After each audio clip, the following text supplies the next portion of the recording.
চলো জেনে নিই শরৎকালে দুর্গাপুজো কেন হয়। শরৎকালে দুর্গাপুজো শুরু নিয়ে একাধিক ইতিহাস থাকলেও তা তর্কাতীত নয় এবং জটিলও বটে। তবে বহুল প্রচলিত ও জনপ্রিয় যে তথ্যটি প্রচারিত তা হলো রাবণকে যুদ্ধে পরাজিত করার জন্য রামচন্দ্র শরৎকালে দুর্গার অকাল বোধন করেন। ঐতিহ্যগতভাবে তার আগে বসন্তকালে দুর্গাপুজো হতো। অকাল বোধন শব্দটি কৃত্তিবাসের রামায়ণে পাওয়া গেলেও বাল্মীকি রামায়ণে এর কোনো উল্লেখ নেই।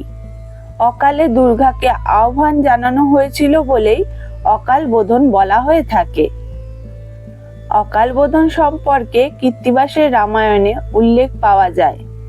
রাবণের বন্দিদশা থেকে সীতাকে উদ্ধার করতে রাম বানর সেনার সাহায্যে লঙ্কা আক্রমণ করেন।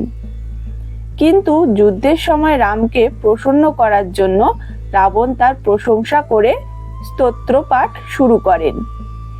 এরপরই দোটানায় পড়েন রাম। রাবণের এই বন্দনার ফলে রাম তাকে বধ করা থেকে বিরত হন। ফলে দেবদেবীও চিন্তিত হয়ে পড়েন। সে সময় রাবণের জিহ্বায় অধিষ্ঠিত হয়ে সরস্বতী রামের উদ্দেশ্য কটূক্তি করান। এরপরই রাম রাবণের বিরুদ্ধে অস্ত্র তোলেন ও রাবণকে দুভাগে ভাগ করে দেন। কিন্তু ব্রহ্মার আশীর্বাদে রাবণ পুনরায় জীবিত হয়ে ওঠেন এবং যুদ্ধে সাহায্য চেয়ে অম্বিকার বন্দনা করেন। এরপরই অম্বিকা রাবণের রথে অধিষ্ঠিত হন। অচিরেই রাম বুঝতে পারেন দেবীর উপস্থিতিতে রাবণকে পরাজিত করা অসম্ভব। এই ঘটনা প্রত্যক্ষ করার পর স্বর্গে চিন্তিত দেবদেবীরা বিষ্ণুর দ্বারস্থ হন। তখন বিষ্ণুই চণ্ডী বা দুর্গা বন্দনার পরামর্শ দেন।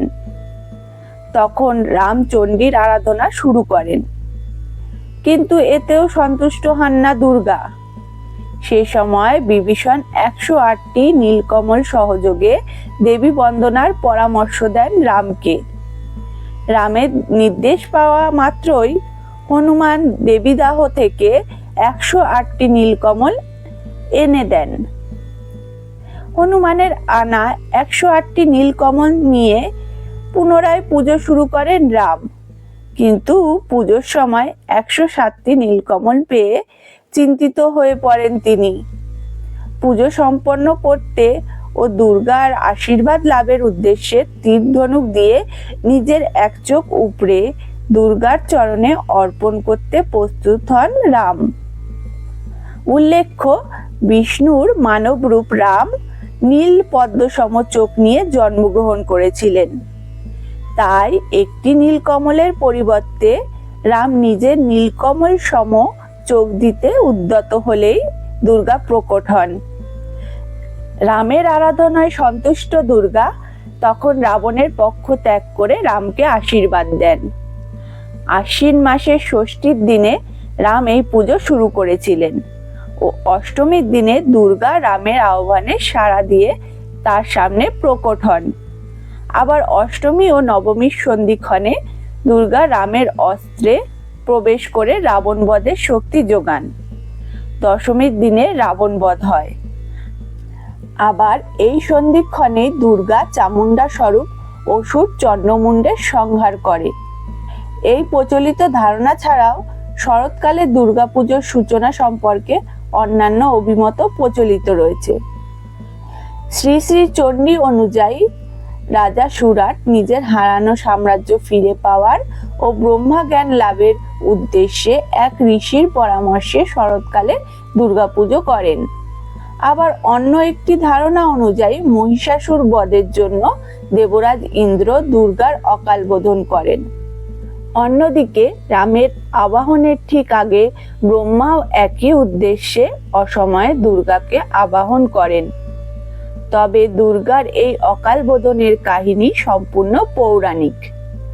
দেবী ভাগবত ও কালিকা পুরাণে উল্লেখ আছে শরৎকালে শ্রী রামচন্দ্র দেবী পার্বতীর দুর্গতি নাশিনী দুর্গা রূপের পূজা করেছিলেন রাবণ বধের নিমিত্তে। এজন্য একে অকাল বোধনও বলা হয়ে থাকে। পূর্ব ভারতের পশ্চিমবঙ্গ, অসম, বিহার, উড়িষ্যা, ঝাড়খণ্ডে দুর্গাপুজো বহুলভাবে উদযাপন করা হয়। উত্তর ভারতে এটি নবরাত্রি হিসাবে পালন করা হয়। তো বন্ধুরা, আজকের এই ভিডিওটি আপনাদের কেমন লাগলো অবশ্যই কমেন্ট করে জানান। ভিডিওটি ভালো লাগলে লাইক ও শেয়ার করুন আর চ্যানেলটিকে সাবস্ক্রাইব করে বেল বাটনে ক্লিক করে রাখুন নতুন নতুন ভিডিওর আপডেট পাওয়ার জন্য। তো আজ এইটুকুই, আবার নতুন একটি কাহিনী নিয়ে খুব শীঘ্রই হাজির হয়ে যাচ্ছি। নমস্কার।